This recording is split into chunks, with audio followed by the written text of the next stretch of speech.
नमस्कार, times of Swaraj में आप सबों का स्वागत है और मैं हूं संतोष सिंह। और आज हम टाइम्स ऑफ स्वराज में बात कर रहे हैं इंडिया गठबंधन या यूं कहे बिहार का जो महागठबंधन है, उस गठबंधन में जो बड़े भाई की भूमिका में हैं लालू प्रसाद जी, उन्होंने जो टिकट वितरण किया है, जिसकी सूची वो कल जारी किया है, उस सूची को देखने के बाद आप क्या कह सकते हैं? क्या लालू प्रसाद मोदी से लड़ रहे हैं?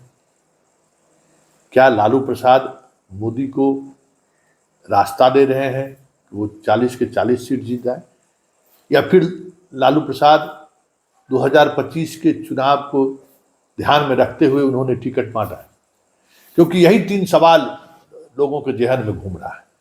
क्योंकि जो टिकट बांटने का जो फार्मूला उन्होंने अपनाया है, वो फार्मूला हर किसी के जेहन में सवाल खड़ा कर रहा है कि सुपौल जैसे कॉन्स्टिट्यूंसी में आप एक दलित को खड़ा कर रहे हैं, चौपाल बड़ी आबादी है, और वहां आप यादव से उम्मीद करते हैं कि उस चौपाल के साथ खड़े रहें, जिसका रिश्ता आपको भी मालूम है कि सहज कभी नहीं रहा है।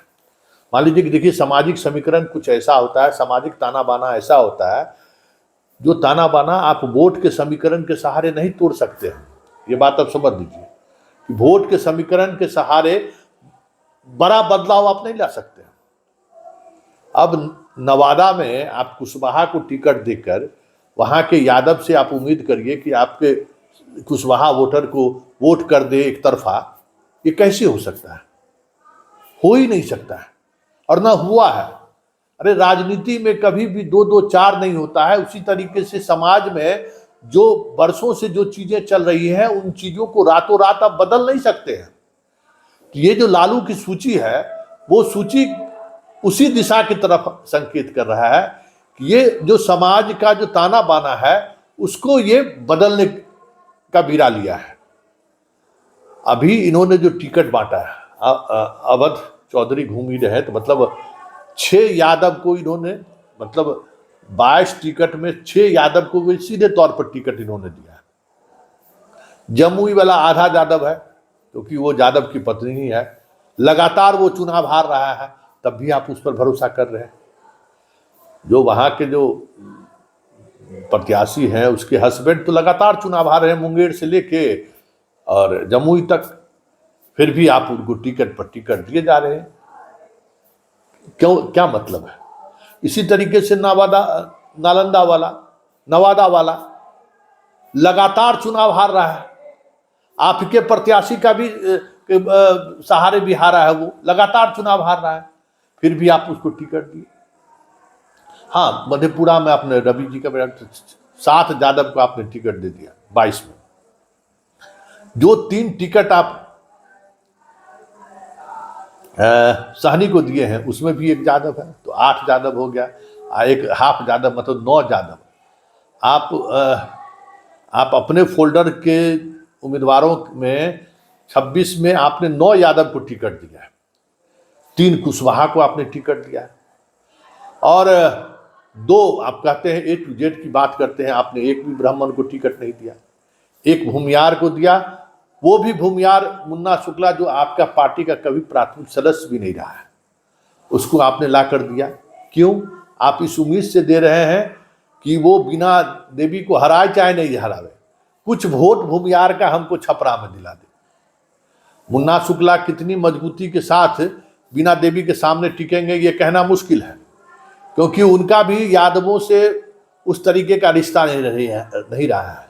जब प्रभुनाथ सिंह जैसा आदमी जो लालू के साथ खड़े हुए, लेकिन यादव गोलबंद नहीं हो सका, क्योंकि प्रभुनाथ सिंह के यादव के साथ जो रिश्ता रहा है, वो रिश्ता लालू के साथ आने के बाद भी सहज नहीं हुआ, और इस वजह से लगातार वो चुनाव हार रहे हैं। ये वजह है कि आपको अब जो लड़ाई लड़ा है यादव से, हमेशा मुन्ना शुक्ला लड़ाई लड़ा है वैशाली में हमेशा यादव से, यादव उसको कैसे वोट कर देगा?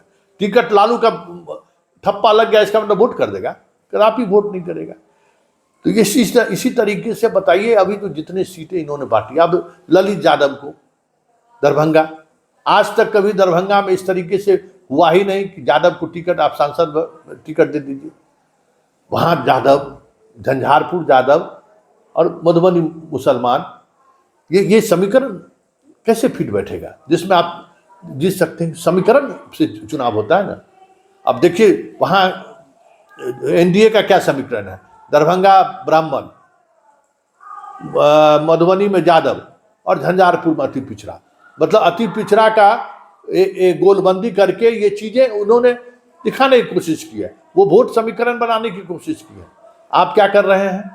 उस समीकरण से मतलब नहीं, आप प्रयोग क्या कर रहे हैं कि हम गैर यादव को जहां टिकट दे रहे हैं वहां यादव के वोट को ट्रांसफर करा दिए तो हम चुनाव जीत लेंगे। लेकिन जहां यादव है वहां गैर यादव कैसे आपको वोट करे, इसको ट्रांसफर कराने के लिए जो रणनीति होनी चाहिए, कोई रणनीति नहीं है। अगर मुकेश सहनी को झंझारपुर के बदला में मुकेश सहनी को खुद दरभंगा से अगर चुनाव लड़ा दिए होते, ललित यादव अगर चुनाव लड़ने का जिद ही करे तो कहते झंझारपुर चल जाइए। अगर मुकेश सहनी दरभंगा से चुनाव लड़ लेता, पूरा समीकरण, मिथिलांचल का पूरा समीकरण, समस्तीपुर, बेगूसराय, दरभंगा, मधुबनी और झंझारपुर का पूरा सामाजिक समीकरण ही नहीं बदलता, पूरा राजनीतिक समीकरण बदल जाता। क्योंकि इन इलाकों के जो सहनी हैं वो फाइटर नहीं है, उनसे सामाजिक तौर पर किसी दूसरी जाति से उस तरीके की लड़ाई नहीं है जैसे मोतिहारी में है। यहां वो लड़ाई नहीं है, यहां सहज रिश्ता है। यहां वो यादव के साथ भी वोट कर सकता था, मुसलमान के साथ भी वोट करता, दलित के साथ भी वोट करता, सवर्ण के साथ भी वोट करता, उन्हें कोई समस्या नहीं था। लेकिन जीत मकसद हो तब तो। चर्चा तो यही है कि लालू को जीतने से मकसद नहीं है कि हम मोदी को बिहार में पटकने दें। मकसद क्या है? अगर आप गौर करिए तो अगर ये फार्मूला अगर लालू का सक्सेस हो गया, अगर मान लीजिए कि रिजल्ट ओरिएंटेड ये फैसला हो गया, तो क्या होगा? 2025 में तेजस्वी के लिए आसान होगा। अति पिछड़ों का जहां कहीं उन्होंने कम्बिनेशन बनाने की कोशिश की है उसका लाभ मिलेगा। कुशवाहा के साथ जहां कम्बिनेशन बनाने की कोशिश की है वहां कुशवाहा का वोट उनको मिलेगा। लेकिन बड़ा सवाल है कि राजनीति में कभी भी 2 गुना 4 नहीं होता है, जिस हर कोई कहते हैं। और दूसरी बात जो सबसे महत्वपूर्ण बात है, जिन बातों को समझने की जरूरत है, कि आप जो प्रयोग नवादा में कर रहे हैं, अब नालंदा दे दिए भाकपा माले को, बताइए। नीतीश को पहले ने वाक ओवर दे दी। बहुत सारा सीट तो ऐसा है जहां पहले ही इन्होंने वाक ओवर दे दिया है एनडीए को। अब गोपालगंज खुद लड़ते तो, गोपालगंज लालू यादव का घर है, खुद लड़ते तो एक अलग माहौल रहता, दे दिए मुकेश सहनी को। और अगर मोतिहारी में अखिलेश सिंह के बेटा को मुकेश सहनी को दिलाने के लिए टिकट दिए हैं तो वहां भी राधा मोहन सिंह को वाक ओवर मिल जाएगा। आप देखिए ना, सीतामढ़ी देखिए, सीतामढ़ी, शिवहर और मोतिहारी, ये क्या है? ये बीजेपी हमेशा कॉम्बिनेशन बना के चुनाव लड़ा है और तीनों सीट जीतता रहा है जदयू के साथ। आप क्या कॉम्बिनेशन बनाए?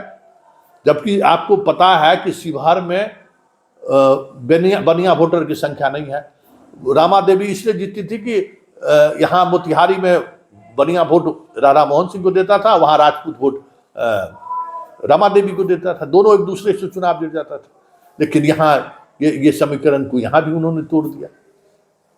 बस मोटे तौर पर अगर आप कहें कि देखने से यही लगता है कि ये इनका जो टिकट वितरण एक जहानाबाद में लग रहा है, ये जीत सकते हैं।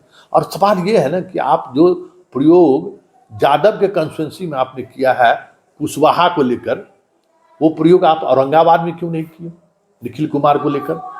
आप सवर्णों में जो सबसे भरोसेमंद आपका वोटर रहा है, जो 91 से आपके साथ रहा है, ठाकुर का कुआं, इसको आपने क्यों नजरअंदाज किया?